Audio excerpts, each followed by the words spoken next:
Hello, hello, welcome. It is time for another edition of the Black Belt Newscast. We are live, and I'm Cindy, publisher. I'm Todd Prater, reporter. All right, so we have so much to talk about this week. A busy early week. So here we are Friday. Yeah. I'm exhausted. I don't know about you. It's been a It's really been a crazy week. week. Definitely been a week. Yes, so we're going to run down a lot of stories that were earlier this week. And of course, we got to bring up the winter weather that was or wasn't in the Black Belt. I know it was kind of a mix. And Did we were right on the cusp. We were on the line. It could have I know come it's to kind us, of and crazy it the maybe. southern Luckily, it ones didn't. that I know. So Demopolis, Selma, we didn't get anything, No. nothing significant. Right. Okay. So we got out of that, but there was some icy roads, and I know Montgomery got hit in our coverage area pretty good with ice and snow, and we did run some stories about the closures of roads. We also had a lot about the warnings for starters, because I spent all weekend on it, making sure that every time something new was up, I put it up. Oh yeah. Those school closings, and that was really tricky because there were a lot of schools that did not want to close because they were already closed on Monday for MLK Day. Well, So there were some roads in Marion. Dexter Hinton, the mayor of Marion, put up that there were some roads that he recommended people not ride on because they were frozen over. And I know Tractor Supply in Selma shut down early. And how do I know that? Because my wife works there, and they sent everybody home a little early because it flurried for a little while in Selma, and they got a little scared, but nothing came of it. yeah, and I think the road conditions is where most of the fear goes. So Right, that's exactly the fear. Yeah. yeah, you don't know how to drive in that. I lived in Connecticut No. for 3 years, and they have sand and salt trucks and plow trucks, and even some just Yeah. Joes with a plow on the front of their pickup. We don't have stuff like that, so it can be No, we're really not disastrous. prepared. And we did go. Our print product did go to press a day early because our printer's in Monroe, which is south, and that's where it got the worst. That's So right. some folks may have gotten their papers on Wednesday this week Right. because we did take it Tuesday. So it depends on how the carrier did, mail carrier did. Right.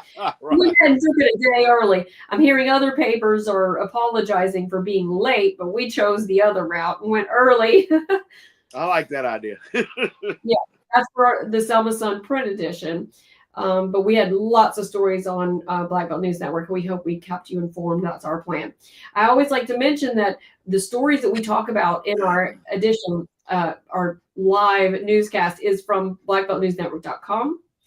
And so you can go see full stories about what we're talking about and photos, etc. Right. And also you can send your news to news@blackbeltnewsnetwork.com. We can't be everywhere in our 6 counties. So we love to get stuff from you guys. And we get quite a bit of suggestions and emails of news releases, or just, hey, did you know? Do that with us so that we know what's going on, and we can be, you can be our eyes and ears when we are not there. Sign up for our daily newsletter at 3:00 every day. We send out a newsletter that has all of our headlines from the day. And it's such a great way to keep up with what's going on around you in the region. And it's free. We don't charge for anything in our coverage. No. We really want to keep it free too. Yes. So donate to us to help us be able to afford to do this and continue doing it for free at blackbeltnewsnetwork.com. We do actually have a fiscal sponsor, so you can do it as tax deductible. We thank everybody that has donated to this point. It's how we're going to stay alive and keep doing this for you. Yeah. Thank you.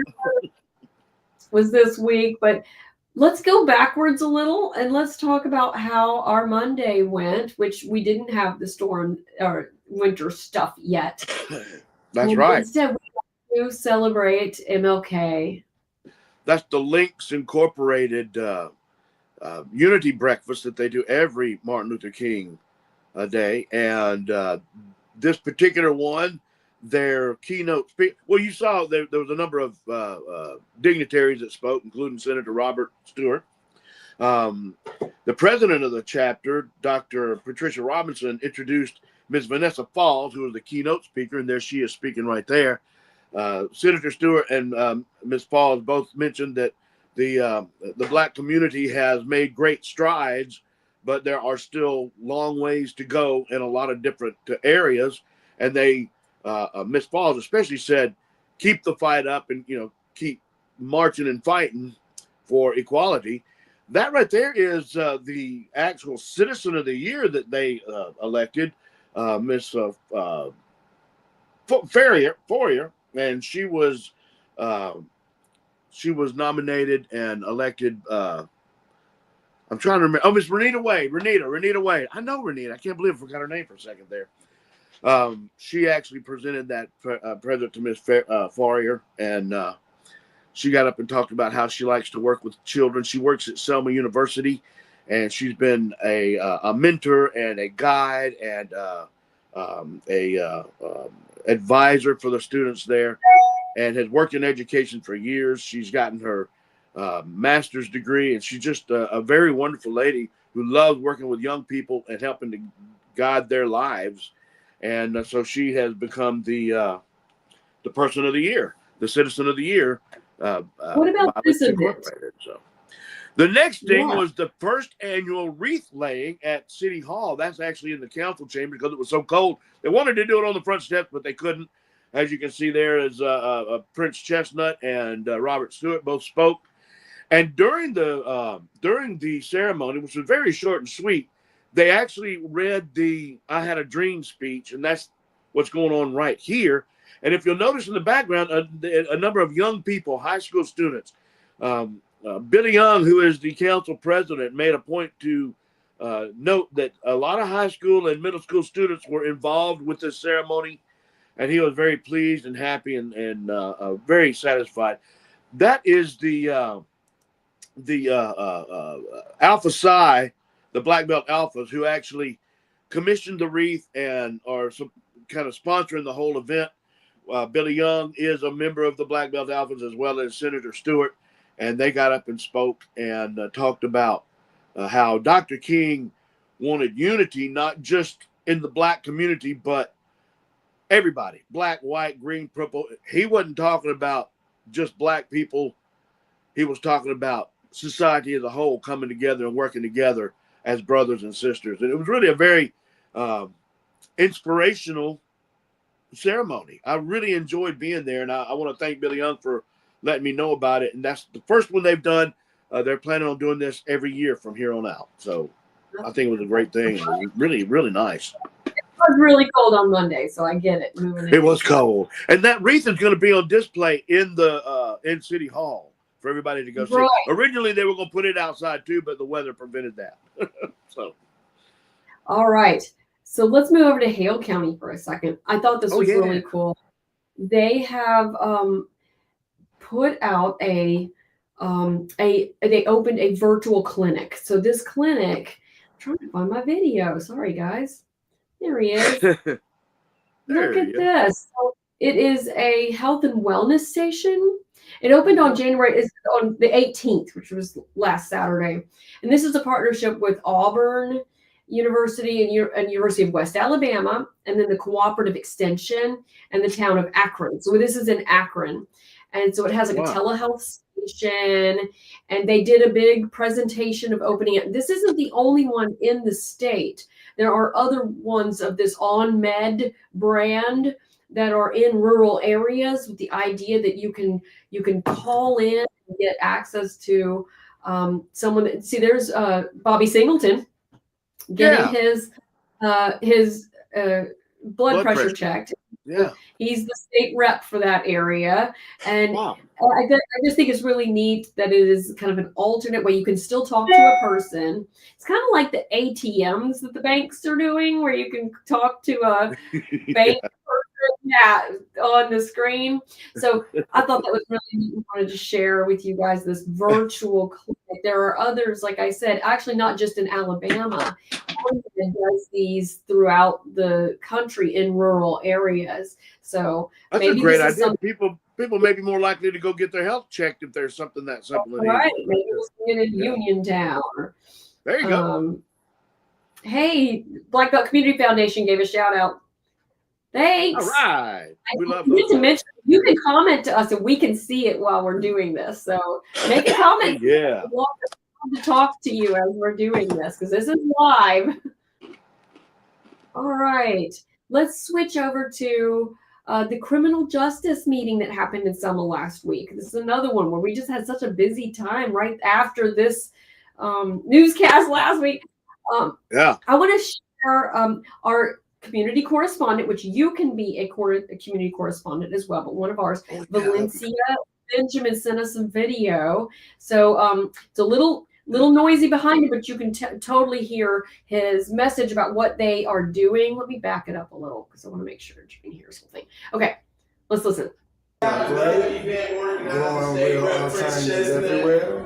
And one thing remains that the Black Lives Matter. And we're happy to be in Selma today for this warrant clinic where if you have a misdemeanor charge or a traffic charge, you are able to come here and get the warrant lifted, and they'll either close your case and give you a new court date and reduce your fees and fines you owe. And this is really important because a lot of people in the community have warrants for minor charges that have maximum penalty, meaning you can get a traffic ticket and end up going to jail because you missed your court date. And so we're actually holding court today in the community. And this is our innovative approach to work to organize our folks to say we can help you get ahead, and then hopefully you will then do some other things like register to vote, be able to get a job, et cetera, et cetera. We'll also see, I think that's really great. And I'm going to also see they had they also had a meeting after where they had speakers, and this is all criminal justice related. So it's like getting everybody out of the system into the workplace. And a lot of these, like they said, the warrants and stuff, they're small things, but they could really stop you from accomplishing big things. So I thought that was really cool. Yeah. I thank Valencia for sending that video. And her story is fantastic as well. I believe it's online at blackbeltnewsnetwork.com, and it's in our print edition this week for Selma Sun. All right. So Selma is moving forward on its paving project downtown. We've been hearing a lot of complaints about the potholes. And what happened to that?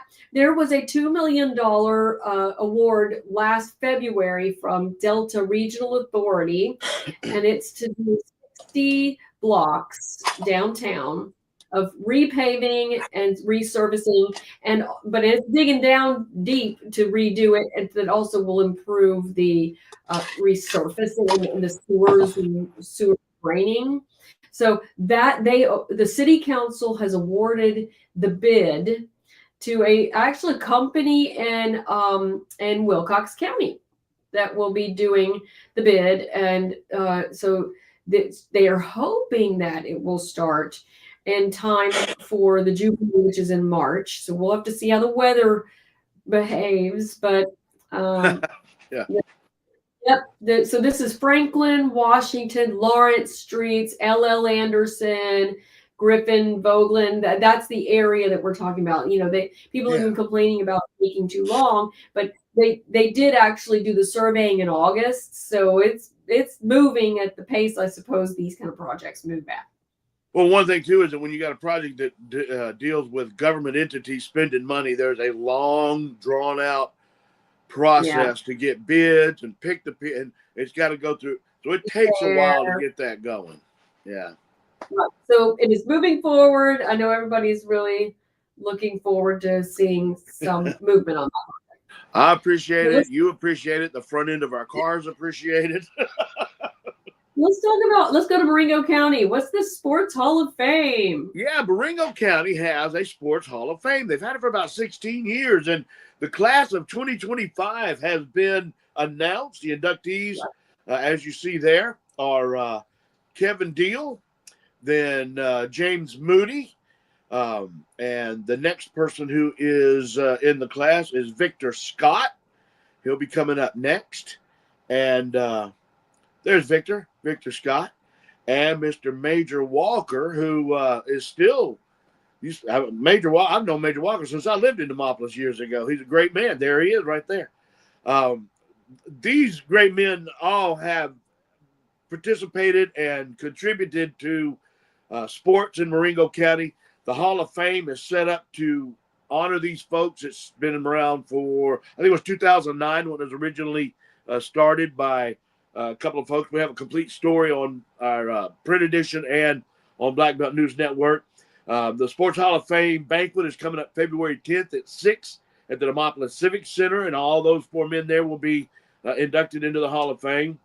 Tickets are available. You can call Tony Spiegel, 334-216-2666. Tony Spiegel and Johnny Brooker, who's a good friend of mine, are 2 of the folks who put the thing together. But call Tony Spiegel for tickets, 216-2666, and go and enjoy the Marengo County Sports Hall of Fame. I think that's kind of cool. Yeah, I think we got a description of everybody and what their history is. Right. Yeah, a little bit of a bio. You can see what they did to accomplish this goal. And it's really neat to see those folks. You even if you're not a sports fan, you got to realize how much sports and the things that these educators, these sports people teach to the young people, especially the life lessons that are taken into life, into the future, is really important. Because even if somebody doesn't use sports as a career, the things they learn working as a team go a long way to working in the world as they move forward. So it's really great to see these folks honored. All right, let's skip over to Healthy Happy Kids. There is this program that I heard about. Yeah, and this is really cool. So UAB has brought a program from Birmingham to Selma. This is a Selma right here. That is teaching them healthy eating practices. So this is typically at the elementary school age. They do physical activity like jump rope and frisbee. This is their graduation. They get a chef hat, and this is the team that works together. With Clay Carmichael, and then Damar over here is their leader of the group, and gets it set up organizations, and it's a big program where even Michelle Obama has visited. So they've so far done it at the YMCA and at the Edmondite Mission. Oh, cool. And so it's after school programs that they jump into, and Sophia P. Kingston Elementary. They've done it there too. And they have a curriculum and they provide the food. And so like you saw the young lady trying hummus. So they do dips, popcorn. They do a lot of like popular snack options that are healthier than what might be in their pantry today. And also send them home with jump ropes, frisbees, volleyballs, and so each lesson out of the 8 weeks that they do it has a different activity, a basketball, and then they get the equipment to take home and hopefully do when they get home. And what I thought was fun too about it is they encourage the kids to ask their parents to buy the stuff when they're at the grocery store, so maybe the parents will fall in love with hummus and hummus dip, and it could really just change the lifestyle and the eating style of the kids at their home. So I thought that was pretty cool. Yeah. I tell you what, I'm going to tell you, having been doing it here lately, once you get into a healthy eating habit, it's not that hard. Yeah. I'm going to mention too, the UAB program also, so there's the Live Health Smart program. Yeah. Has their ribbon cutting. I mentioned this last week about the redone Selma Pond, East Selma Pond. That's right. I forgot to mention that there's a ribbon cutting for it on January 31st at 10:30. And it's pretty cool. Yeah, this is what it looks like now. They redid the pond and everything, and they stocked it with fish as well. So they're going to be cutting ribbon. I got this before they did a fence decorating day, which was Thursday last week, Friday. Really? I did this like Wednesday. So, we'll have to go back and see what the fence looks like. Yeah, that's right. We'll have to get an update. Ribbon cutting is coming up. Okay. All right. Black Belt Roundup time. Okay, this is where we mentioned just some quick hits. I'm going to start with Reflections Coffee Shop. Oh, yeah. And I just didn't have any video with this one, but they have owner Jackie Smith has come to the city council asking for relief from the fence that's next door. So they set up a fence around the former Voting Rights Museum. And they did that because a window fell out of this abandoned building that is falling apart. And there's a requirement to have a fence when stuff like that happens, similar with Tepper building. That's why Tepper has the fence around it. So, but Jackie is happy about it because it takes up a lot of parking spaces. Yeah. So that is discussed at the city level, but I'm not sure the city can fix that because there are OSHA rules on how much footage has to be of the fencing when something is falling. So I guess what's going to have to happen is whoever owns the building is going to have to stabilize the building first. But right. You're going to have to get the owner, whoever that is, to fix it before they can move the fence. Yep. Making note, there is a severe weather awareness day for Selma that's going to have a giveaway of the items for severe weather preparedness. There's going to be a tax holiday, February 21st to the 23rd. Yeah. You know how they do that sometimes during a weekend where right. You have an exemption of the municipal sales and use taxes, so you can get batteries, weather, radios, and other items. So that's the same thing as the back to school tax-free holiday, but they do it for severe weather. Yeah. And there's another story that's doing really great on blackbeltnewsnetwork.com, and it's a story about how Alabama adults who are 60 or over can apply for benefits under the Senior Farmers Market Nutrition Program. And this is through the County Extension Office. And you can get a $50 benefit card, and you can use it at any approved farmers market or roadside market that's in the state. Wow. And it's a program. And there is a farmers market, Dallas County does at Block Park. Yep. And I usually do a farmers market in the Black Belt Roundup list that's on blackbeltnewsnetwork.com. As those get announced and the Saturdays they start and the hours and everything, I will update that story and bring it back. They're not doing them right now in the winter. So when that comes back in the spring, late spring, I'll bring that story back. And so you can see where the farmers market's going to be for the year. So that's about it. What have you got for us, Todd? Did you put up the did you get the video for the advanced ATC? The first graduate from advanced ATC air traffic control school out at Craig Field? I didn't see that one. Oh, well, we'll have more details. I just went yesterday and interviewed Miss Paige Pritchett, who is the first graduate, and she is now an air traffic controller at Craig Field. We're going to have a complete story on that coming up. We'll have a video interview with her that I got to do. A wonderful, get this, she's a single mom from Selma, and she is now in a career where she will start at $60,000 a year and move up from there. So this is a great way. We're gonna talk more about that coming up. We'll have more details on that on our print version next week. And I say that you're the lady who makes that decision, but I'm gonna send you that story, and then and we can post it online.